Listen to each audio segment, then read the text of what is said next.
continuare de la ea pentru că atât a fost și prețul. Sunt unele probleme care le-am observat legate de soft, dar în general se mișcă bine. Foarte multe chestii nu are ea, dar cele uzuale sunt ok. Display-ul touch-ul se mișcă bine, programele se încarcă relativ ușor, navigația merge relativ bine. Eu folosind de fapt un Aigo Next Gen.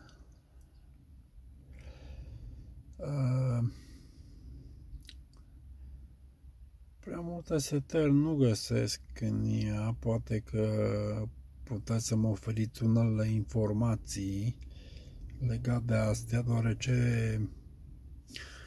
de exemplu, butoanele laterale, butoane, dacă se pot numi așa, iluminatul lor, am înțeles că se poate schimba în funcție de culorile mașinii, bordului mașinii. În cazul meu roșu, fiind vorba despre un Golf, dar eu nu am reușit să le schimb, deci le rămân tot albe, deoarece nu am în settings sau undeva în meniu sau undeva nu am factory settings, de unde am înțeles că se schimbă acele culori. Deci nu, la mine este inexistent. Am decât un singur meniu cu car settings, care nu are nicio legătură cu, sau eu nu am găsit, mă rog, așa ceva unde pot să schimb. Am aici ceva setări de display, dar luminositate, screensaver,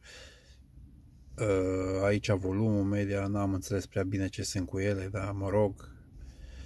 Și aș mai avea aici unele setări care se accesează cu 6 de 0, 1, 2, 3, 4, 5, 6, așa, care nu știu exact ce fac. Aici am înțeles că poți să-i dai modelul de mașină, dar în caz de față e fără CAN boost. Dacă ai CAN boost, probabil sunt alte setări. Uite că iese cu totul din ea, trebuie din nou să le introduc. Așa. Touch Learning aici, dacă vreți să setați butoanele astea, se pot seta din nou, observat, dai pe ele și atunci să alegi fiecare ce vrea să facă. Microphone type internal, dar n-am înțeles pentru ce n-am înțeles niciodată pentru ce e pe internal, pentru că external nu am oricum. Și oricum în convorbiri microfonul ce are aici încorporat e cam de cacao, pentru că trebuie să strici sau să repeți unele locuri, pentru că cel care vorbește nu te aude foarte bine. Am văzut undeva un tutorial pe net, cineva a desfăcut-o și a dezlipit microfonul original, lipit ceva fire și a scos undeva un microfon extern, și că se auzea mult mai bine, dar nu o să mă pun acum să desfac, pentru că am băgat, cam greu am băgat-o aici, să o fixez, pentru că a venit doar cu ceva, două table laterale, pare nicio legătură n-au cu ce ai tu aici, deci nu se pot folosi nici într-un fel, sau cel puțin nu le-am găsit utilitatea. Au nici măcar șuruburile în lateral, sunt două pe care prin table nu veneau exact la găuri, deci nu am putut să prind decât un șurub tabla într-un pentru că nu veneau pe cealaltă, nici cum, oricum o întorceam și nu putea veni, nu venea, numai dacă îi făceam eu alte găuri în tablă. Deci eu nu știu, nu pot să-mi dau seama cine sau cu ce scop le-au pus acolo. Bine, le-am folosit până la urmă, că le-am prins într-un șurub și am desfăcut, am scos toată rama asta afară, butea asta de lateral, am dat-o asta jos ca să o prind și am prins prin șuruburi, prin tablă, prin plasticul ăla, e prinsă cumva în șuruburi, deci e complicat să o scot afară, din nou să schimb microfonul, chestii care nu mă deranjează, nu-l folosesc foarte mult oricum în convorbiri, pentru că nu se aude bine. În rest, ar fi ok.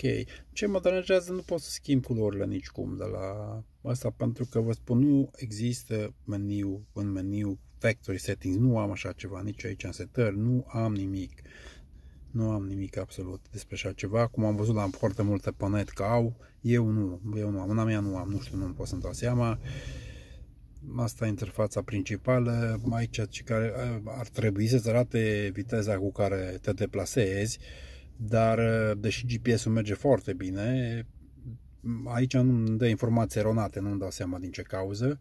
În schimb, am găsit o interfață interesantă, care probabil mulți dintre voi o știți, Agama Car Launcher. Da, e foarte ok. Aici setări de bază, mă rog, mulți dintre voi le știți, n-are rost să diversific. Aici îmi pare mie că am opțiunea, aici am și opțiunea pentru aici, de exemplu, îmi arată foarte bine viteza de deplasare și kilometri parcurși. Dar în schimb, a ei originală nu indică bine. Am mers cu 40-50 și mi arată că mă duc cu 10 km la oră. În interfața asta instalată ulterior merge foarte bine. Aici ai butoane de setare, mă rog, asta probabil că le știți, radio, ție apăsat nu pe el și să testi ce anume vrei să facă, unde este, de unde se așa radio, navigația, muzica, mă rog, internet, fon și etc. Altceva, nu știu ce să mai spun despre ea, dar vă spun, m-a interesat foarte mult dacă cineva știe cum pot să schimb culorile la touch-ul ăsta, pentru că în fel de touch nu sunt butoane neapărat și sunt pe alb. Am văzut că se pot schimba, dar nu am în meniu așa ceva. Am încercat inclusiv să-i rescriu softul, o altă versiune de Android, care în realitate nu știu dacă e cea reală, ce anume de ei aici, pentru că da, nivelul de,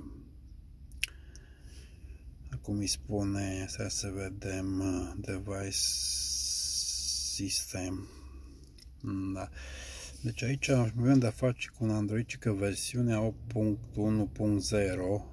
Happy Level 27, care corespunde cu Oreo, deși am văzut foarte multe identice care specifică Android versiune 9.0 și la Happy Level aveau 23, ceea ce indica că aveam de-a face cu un Marshmallow, de fapt, care era un Android 5 sau 6, nici nu mă aduc bine aminte.